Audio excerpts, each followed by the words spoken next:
ধীরে ধীরে ছন্দে ফিরছে উত্তর, দুর্যোগের মেঘ কেটে ঝলমলে আকাশ।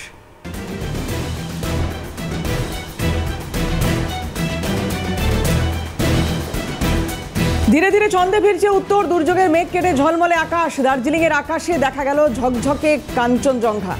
বৃহস্পতিবার সকালে নজরে এলো স্লিপিং বুদ্ধার অসাধারণ ঝলক। ধীরে ধীরে আবহাওয়ার পরিবর্তন হচ্ছে শৈল শহরে। পিকাই ঘোষ আমাদের প্রতিনিধি রয়েছেন টেলিফোনে।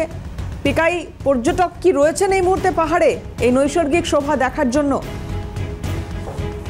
দেবরতী, তোমার বেশ কিছুদিন গত কয়েকদিন আগেই দেখা গিয়েছিল যে উত্তরবঙ্গের যে বিপর্যয় এবং পাহাড়ের যে বিপর্যয়, সেই জেরেই কিন্তু সমস্যায় পড়েছিল সাধারণ মানুষ থেকে শুরু করে পর্যটকেরা। তবে পাহাড় কিন্তু ধীরে ধীরে স্বাভাবিক হচ্ছে, তারই কিন্তু ইঙ্গিত দিচ্ছে। আর এমনটাই কিন্তু মনে করা হচ্ছে। আজ সকাল থেকে কাঞ্চনজঙ্ঘার যে দৃশ্য, সেই দৃশ্য কিন্তু চোখে পড়ার মতো।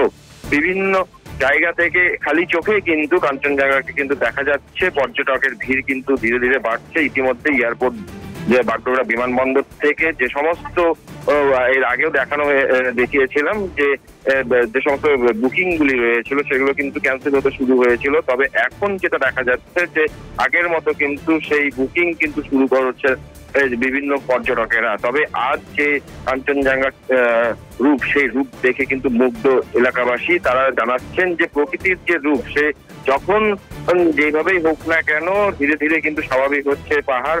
তবে এই পাহাড় অবিলম্বে স্বাভাবিক হোক, যার জন্য কিন্তু আশাবাদী ব্যবসায়ী থেকে শুরু করে পর্যটকেরা। কারণ পাহাড় যদি স্বাভাবিক হয় তাহলে কিন্তু অনেকটাই উপকারে আসবে পর্যটক থেকে শুরু করে ব্যবসায়ীদের। কারণ গত কয়েকদিন ধরে যেটা দেখা গিয়েছে যে ব্যবসায়ী কিন্তু মন্দা করেছিল ব্যবসায়ীদের।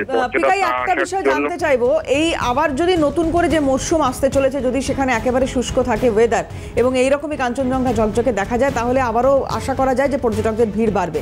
সেক্ষেত্রে যে হোটেলগুলো লস করলো বা যারা গাড়ি চালক রয়েছেন তাদের যে বিরাট লস হলো, সেই লস বা সেই জায়গাটা তারা কি ভাড়া বাড়াতে পারেন, বা হোটেল ব্যবসার সঙ্গে যুক্ত যারা, তারা কি হোটেলের দাম বাড়াতে পারেন? এরকম কিছু জানা যাচ্ছে কি?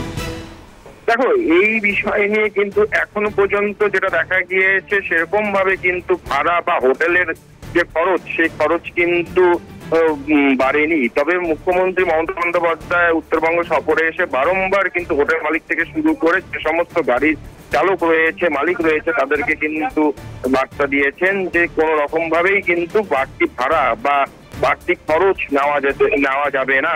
তবে সেই জায়গায় দাঁড়িয়ে ইতিমধ্যেই যে সমস্ত হোটেলগুলি রয়েছে সেগুলো কিন্তু যে আগের যে ভাড়া রয়েছে সেই ভাড়ায় কিন্তু রয়েছে। যে সমস্ত গাড়ি চালকরা রয়েছে সেই সমস্ত চালকদের সঙ্গেও কিন্তু কথা বলি, তারাও কিন্তু জানাচ্ছেন যে আমরা আগের তুলনায় অনেকটাই কিন্তু এখন যে পরিস্থিতি রয়েছে কিছুটা হলেও ভাড়া কিন্তু কম নিচ্ছে। তারা জানাচ্ছেন যে পর্যটকদের সুবিধার্থে কিন্তু এই ধরনের উদ্যোগ নেওয়া হয়েছে। তবে পর্যটকদেরকে কিন্তু তারা আশ্বস্ত করছেন যে সমস্ত জায়গাগুলিতে ইতিমধ্যেই ঠিকঠাক রয়েছে, সেই সমস্ত জায়গা বলতে গেলে গ্যাংটক সহ দার্জিলিং বা মিরিকের যে সমস্ত কিছু অংশ ইতিমধ্যেই কিন্তু ঠিক হয়ে গেছে। সে সমস্ত জায়গায় কিন্তু পর্যটকেরা নির্দ্বিধায় একদম ঠিকভাবে কিন্তু ঘুরে আসতে পারবে। তবে সেই জায়গায় দাঁড়িয়ে পর্যটকরা এই মৌসুম যে সামনেই কিন্তু শীত আসতে চলেছে, সেই জায়গায় দাঁড়িয়ে সেই সমস্ত পর্যটক যারা রয়েছে তারা কিন্তু আসতেই পারবেন, এমনটাই কিন্তু জানাচ্ছেন পর্যটক ব্যবসায়ীরা। ধন্যবাদ পিকাই।